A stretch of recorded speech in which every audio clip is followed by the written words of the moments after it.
হিলিতে বাংলাদেশি সহ ৩ জন গ্রেপ্তার, ভুয়ো নথি তৈরির অভিযোগ।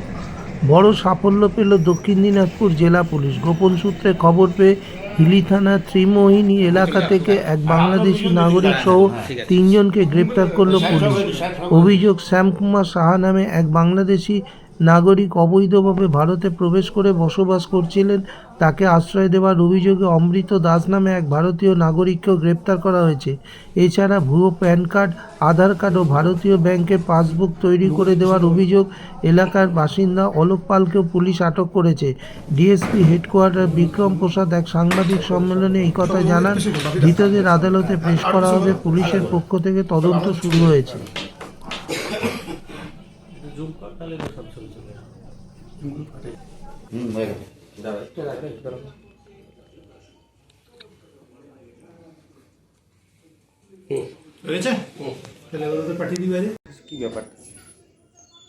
একটা গোপন সূত্রের ভিত্তিতে আমরা খবর পাই যে একজন বাংলাদেশি নাগরিক, সে আমাদের হিলি এলাকার ত্রিমোহিনীর এলাকায় বেশ কিছুদিন ধরে অবৈধভাবে থাকছে এবং এখানকার বিভিন্ন রকম কার্যকলাপের সাথে সে যুক্ত।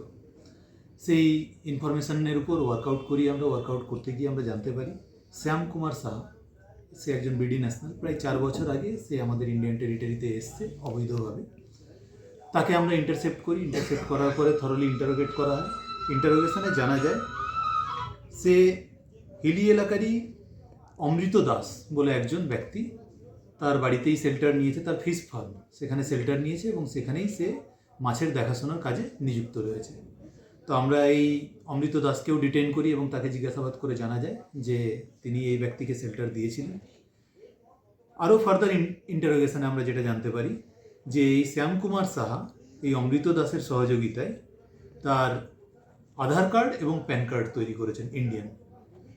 যার কাছ থেকে তিনি এই আধার এবং প্যান কার্ড তৈরি করেছিলেন সেই ব্যক্তির নাম আমরা জানতে পারি এবং কালকে রাত্রেই আমরা রেড করে সেই ব্যক্তির নাম অলোক পাল, তাকে আমরা অ্যারেস্ট করি এবং তারকে জিজ্ঞাসাবাদ করে জানতে পারি যে তিনি এই শ্যামকুমার সাহা, যিনি বাংলাদেশি ন্যাশনাল, তার আধার কার্ড এবং প্যান কার্ড এই দুটো তৈরি করেছেন।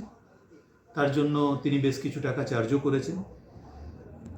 এই মুহূর্ত পর্যন্ত আমরা এই 3 জনকে অ্যারেস্ট করেছি এবং আমাদের ফার্দার যে প্রসিডিওর সেটা চলছে। আজকে কোর্টে তোলা হচ্ছে 3 জনকে? আজকে এই 3 জনকে কোর্টে তোলা হচ্ছে। আমরা 7 দিনের পুলিশ রিমান্ডের প্রেয়ার দিয়ে পাঠাচ্ছি। এই সঙ্গে কি আরো বড় চক্র রয়েছে মনে করছেন?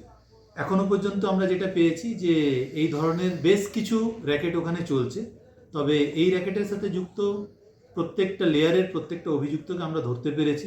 আরও যদি কেউ যুক্ত থাকে তাহলে তাকেও আমাদের ধরার চেষ্টা। অলোক পাল কি কাজ করেন?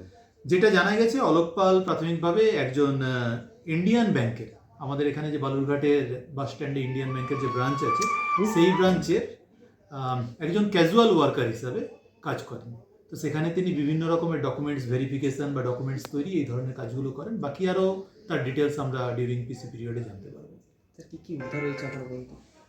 এখনো পর্যন্ত আমাদের সার্চ প্রসিডিওর চলছে, তো কমপ্লিট হলে আমরা আপনাদেরকে জানাবো। কি ধারা তোলা হচ্ছে?